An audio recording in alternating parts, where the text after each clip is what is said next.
The leaves turn gold, the weather turned cold, and the story began to unfold. It's 1976, a season still alive. The legends and the memories that time could never hide. From the kickoff in September to the champions at the end, we turn the pages back again and live those days once more, my friend. Welcome back to Pigskin Glory, football 50 years ago today. Today we're wrapping up Saturday, August 7th, 1976, with another busy day from training camps and preseason football as the road toward the 1976 season continued. Let's take one final look at today's football headlines. The day began with several notable NFL transactions as clubs continued fine-tuning their rosters before the regular season. Every move could mean the difference between making a roster or looking for another opportunity elsewhere. Off the field, the NFL Players Association remained active in its efforts on behalf of the players. Another reminder that while football was returning, business around the league never stopped, and they urged the stars to end union apathy.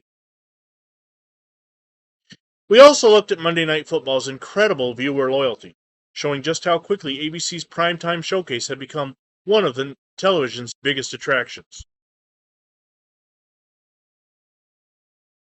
Our historical feature remembered Ed McEvoy, the former Hartford Blues wingback whose contributions helped shape professional football during its early years, passed away on this day in 1976.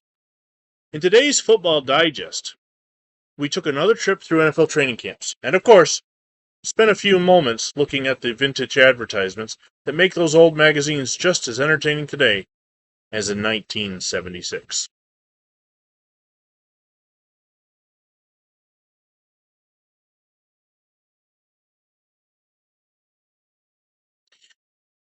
On the field, Cleveland dominated Atlanta 31-7. Greg Pruitt stole the show with 2 rushing touchdowns, including a 38-yard score on the Browns' very first offensive play from scrimmage. Arthur Malone also electrified the crowd with a 48-yard punt return touchdown as Cleveland rolled past the Falcons. The Cincinnati Bengals defeated the Buffalo Bills 31-10, with rookie Archie Griffin scoring his first touchdown in a Bengals uniform. Ken Anderson led an efficient offensive performance as Cincinnati improved to 2-0 in the preseason. The Green Bay Packers remained unbeaten, but not without a fight, edging the expansion Tampa Bay Buccaneers 16-10. Rookie running back Willard Harrell provided Green Bay's only touchdown, while the Packers defense came up with key stops late to preserve the victory. Minnesota slipped past Kansas City 13-10 behind rookie running back Mark Keller, who scored the Vikings' only touchdown, while veteran place kicker Fred Cox nerfed 2 field goals to account for the rest of Minnesota's scoring. In Houston, the New Orleans Saints rallied past the Oilers 13-10 after Dan Pastorini tied the game with a long touchdown pass to Billy White Shoes Johnson. Chuck Christ intercepted Pastorini late in the game to set up Rich Zaro's game-winning field goal with just seconds remaining. The Chicago Bears defeated expansion Seattle Seahawks 27-16. Bob Avellini and Gary Huff combined to throw for 4 touchdown passes, while Mike Adamle added a rushing score as Chicago continued its strong preseason. North of the border, the Saskatchewan Roughriders defeated Hamilton 24-8. Ron Lancaster threw 2 touchdown passes, and the Roughriders defense controlled the Tiger Cats to improve to 3-1 on the young CFL season. Out west, the Los Angeles Rams defeated the Dallas Cowboys 26-14. Ron Jaworski and James Harris shared quarterback duties, combined to lead 4 scoring drives while Tom Dempsey contributed a pair of field goals.